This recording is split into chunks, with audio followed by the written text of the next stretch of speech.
Mesdames et messieurs, Ladies and gentlemen, permettez-moi de me passer du protocole pour vous dire directement bonjour en français, good morning en anglais, buenos dias en espagnol, здравствуйте en russe, hi-hon en chinois et salam alaikum en arabe. so I've said good morning in the 6 official languages of UNESCO because repeating things is a good idea. My name is Nathalie SORO. I come from Côte d'Ivoire, and the president of my country is Mr. Ouattara. To talk about the forum, the Youth Forum in UNESCO, on the 17th October 2011, 210 young people representing 126 countries, members of UNESCO, met at the UNESCO headquarters in Paris to think about how young people can lead change. In other words, young people as a vector of change.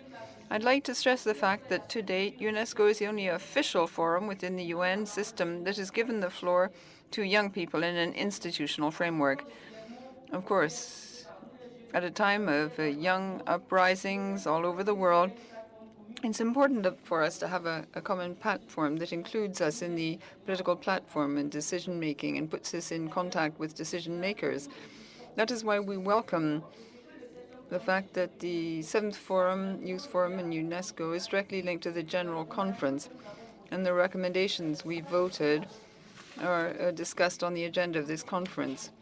During our forum, we have thought about all the 4 main thrusts: education, sustainable development, the participation of young people in public and political life, and the improvement of the Youth Forum of UNESCO. In terms of education, the 120 delegates at the Youth Forum in UNESCO called on UNESCO member states to take a whole set of measures to improve education. Recommendations were made, and I might sum them up. As part of the action of UNESCO for education, we ask states to provide for quality public education for all, particularly for vulnerable people from the underprivileged areas, refugees, young migrants, etc. We also said it was necessary to guarantee gender equality and access to education in order to make young girls and women more autonomous. We strongly recommended also that they recognize the ability of sport to bring people together. It can be used to prevent violence and promote the culture of peace. As to sustainable development, 7 major recommendations were issued.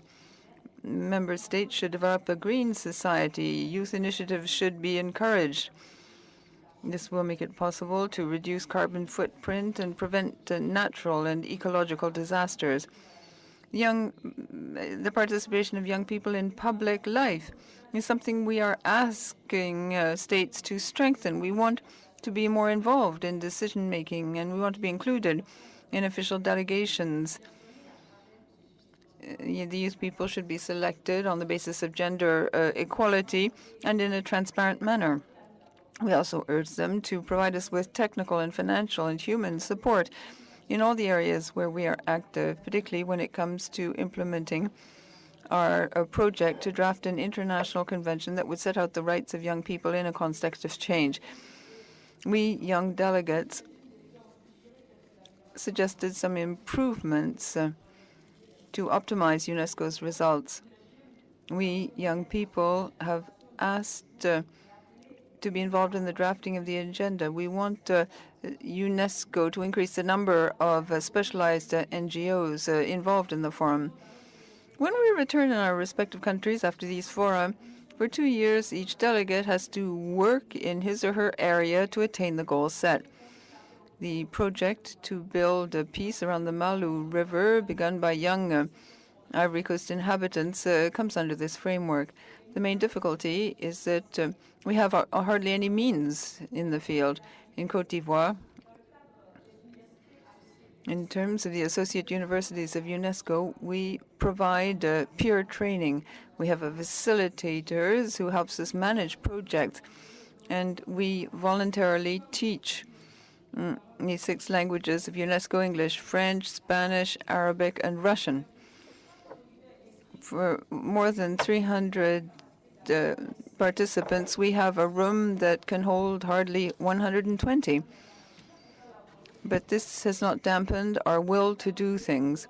We have set up various groups, but we are always extremely busy. The university has shut because of the war, which damaged so much, and a restless youth is looking for activities to fill their time.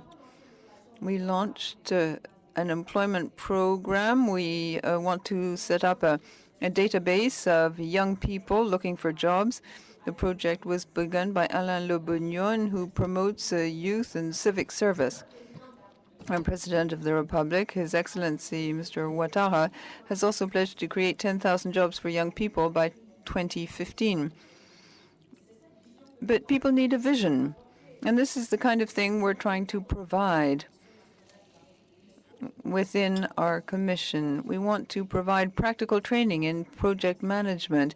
People can learn about the UN system, open up to international affairs. We'll be launching a pilot project to rebuild destroyed homes, but we really need your financing to succeed. The population has lost everything in certain areas, particularly in the western part of the country bordering on Liberia. There's no infrastructure left in this area. Everything has to be rebuilt, and we young people are prepared to give our time and energy to give some happiness to our fellow citizens. We know they did not choose war. War was forced on them because they were unemployed.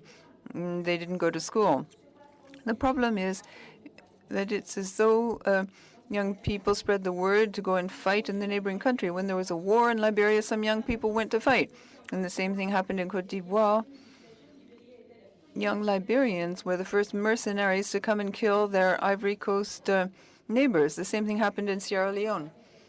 Ghana is full of refugees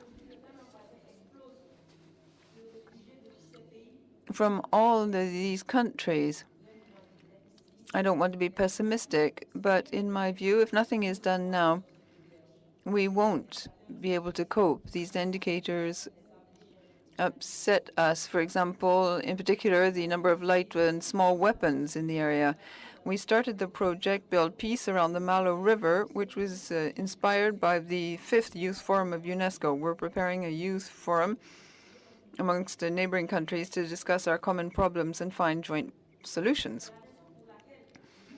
That is why we want to take the opportunity offered by Peace and Sport to ask you to help us build a university of peace through sport in the area. I'm convinced that this university will really help us to bring lasting peace. That's my dream.